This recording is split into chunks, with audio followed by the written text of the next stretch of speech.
এই ভাইয়ে লাল শাক একটা নিচে দেখতেছি। ওই যে ওই যে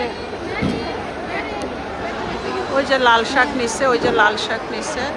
এই ভাই একটা লাল শাক নিচে 5 পাউন্ড দিয়ে। তো আমার সাহস হয়নি, আমার সাহস হয়নি একটা লাল শাক নেওয়ার জন্য 5 পাউন্ড দিয়ে এত দাম। নাই চাকরি বাকরি কিছু খাই, মাইশের বাসায় মাগ না, এখন এখানে লাইনে ফ্রি খাওয়ার জন্য দাঁড়ায় আছি। এখন এখানে খাওয়া দিবে, ওই যে ওই রুটিগুলা দিবে, ওগুলা খাবো। অনেক খাইছি, অনেক খাইছি।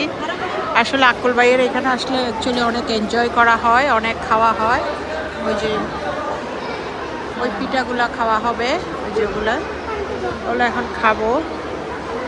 সো আমি কিনতে পারি নাই, আমি কিছু কিনি নাই, আমার বান্ধবী কিছু কিনছে। এখন আমি ফ্রি খাচ্ছি।